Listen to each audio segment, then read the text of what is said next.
भारत पहली बार बना चौथी सबसे बड़ी अर्थव्यवस्था, जापान को पीछे छोड़ के। हम आज से 40 साल पहले, 50 साल पहले जिसे बोलते थे कि जापान को तो पीछे नहीं कर सकता।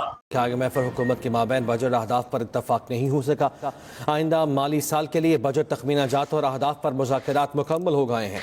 ज़रा के मुताबिक हुकूमत ने तनख्वाहदार तबके पर टैक्स बोझ कम करने के लिए तजावीज़ दी थी। सर, इस IMF की अगर बात करें तो पहले तो भारत ने बहुत कोशिश की कि IMF हमें कर्ज ना दे, लेकिन IMF के साथ हमारे मुज़ाकरात रहे, हमें कर्ज मिल गया।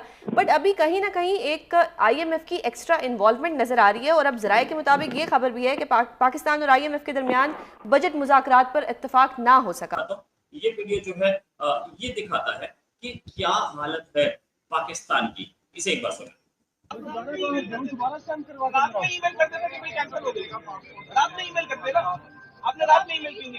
नमस्कार दोस्तों, एक तरफ जहां पाकिस्तान भारत से जंग लड़ने के सपने देखता है, तो दूसरी तरफ पाकिस्तान एयरलाइंस की हालत इस वक्त काफ़ी ज़्यादा ख़राब है। पाकिस्तानी एयरलाइंस PIA पर इस वक्त फ्यूल नहीं है। पाकिस्तान के लोग लगातार PIA पर भड़क रहे हैं क्योंकि उनको बाहर जाना है, लेकिन वो समय पर नहीं पहुंचा पा रहे। दूसरी तरफ भारत दुनिया की चौथी बड़ी अर्थव्यवस्था बन चुका है। यही कारण है कि पाकिस्तानियों को भारत से सीखने की बजाय पाकिस्तान की फौज हमेशा से भारत दुश्मनी बेचती है। उस जापान को पीछे किया। अब हमसे आगे, इंडिया से आगे सिर्फ बचे हैं जर्मनी, सिर्फ बचे हैं चाइना और अमेरिका। ये जर्मनी अगले साल तक या उससे अगले साल तक पीछे हो जाना चाहिए, बहुत ज्यादा नहीं है।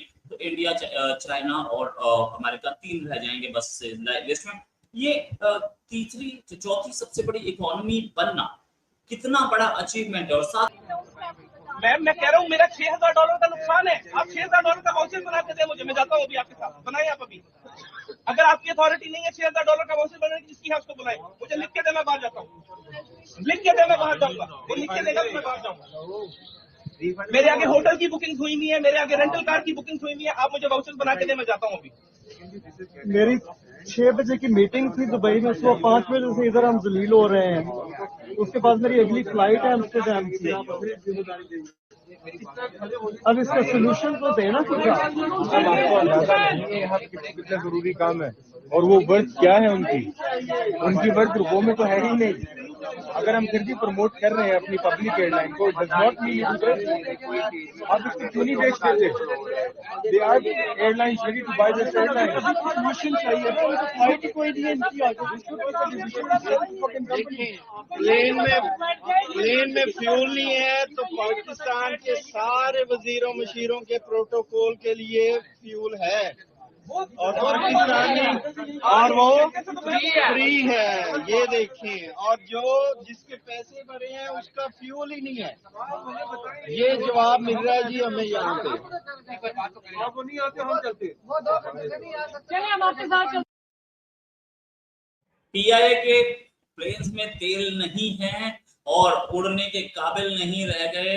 अपनी इंटरनेशनल एयरलाइंस है, आपकी अपनी गवर्नमेंट की इंटरनेशनल एयरलाइंस है, उसमें तेल नहीं है। और बराबरी इंडिया की, कश्मीर चाहिए, कश्मीर तो तेल नहीं डाल सकते, कश्मीर पालेंगे, है ना। उस तेल से ही तो चलना है वो टैंक, जिस टैंक से तुम्हें लड़ना था। खैर, इसी बात करने के लिए गिरधर सर बहुत स्वागत आपका हमारे शो में।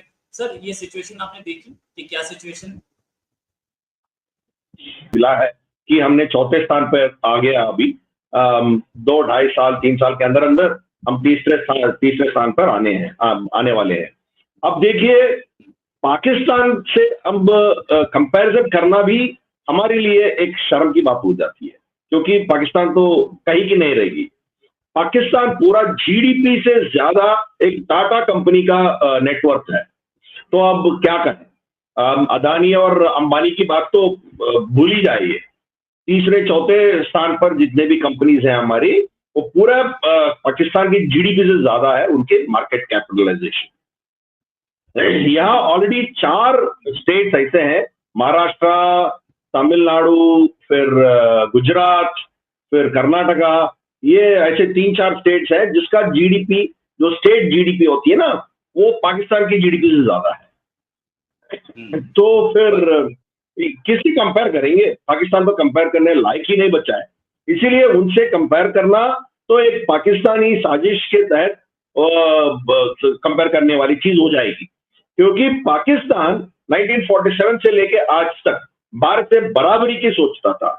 इसीलिए वहां जो वाघा बॉर्डर में होता है, हम जितना लंबा हमारी ऑफिसर को खड़ा करते हैं, उतने ही लंबा ऑफिसर को वो खड़ा करते हैं। हम पांव ऊपर करते हैं, वो भी ऊपर करता है। मतलब दोनों का बराबरी दिखाने के लिए पूरा ड्रामा हुआ था पहले। हम तो बहुत दुखी थे कि यह ड्रामा हो रहा है। फाइनली सरकार ने डिसाइड किया है सब ढिंचक बंद हो जाएगा, इसलिए सरकार को बधाई देना है। अब देखिए, ये बराबरी कहीं की नहीं है। उनका मॉडल ही गलत, फ्रॉम डे वन का मॉडल ही गलत था। वो अपना इंडस्ट्री और अपना एजुकेशन सिस्टम में वो खर्च नहीं किया है। जितना पैसा मिला है वो पूरा भारत को जलील करने के लिए, भारत को उंगली करने के लिए ही इस्तेमाल किया। और उस चक्कर में 100 रुपया उनके पास मिलता है, 10 रुपया वो इसके अकाउंट में डालते थे, बाकी 90 रुपया जो है अपने बीच में बांट देते थे। हम देख रहे हैं कि जो हुकूमत है वो पूरी कोशिश कर रही है कि बजट फ्रेंडली हो, आवाम के लिए कोई ज़्यादा बहुत बड़ा जिन ना आए महंगाई का, लेकिन कहीं ना कहीं IMF की इन्वॉल्वमेंट और जो ये इस वक्त इशू चल रहा है, ये क्या पाकिस्तान के लिए मजीद मुश्किलात हैं या हुकूमत को भी मजीद मुश्किलात इसके सामना करना पड़ रहा है? देखिए, IMF के पास जाना ये ना हमारी ख्वाहिश थी और ना है, लेकिन एक मजबूरी थी कि पाकिस्तान जिन हालात में हमें गवर्नमेंट मिली, vote of no confidence Imran Khan के खिलाफ हुआ और उसके बाद जो अभी इलेक्शन हुआ हालिया, उसके बाद तो इकोनॉमिक चैलेंज पाकिस्तान का सबसे बड़ा चैलेंज था। और हमारे जो पाकिस्तान के दुश्मन हैं, वो पाकिस्तान के अंदर हों या बाहर हों, वो तो ये अंदाजा लगा के बैठे थे और इस बातें कर रहे थे, तबसरे कर रहे थे कि पाकिस्तान कब जो है वो खुदा न खास्ता डिफॉल्ट होने जा रहा है। लेकिन अल्लाह का शुक्र है कि हमने उस चैलेंज को कबूल किया और पाकिस्तान आज जो है उन हालात से निकल चुका है। पाकिस्तान आज तरक्की के रास्ते पे है।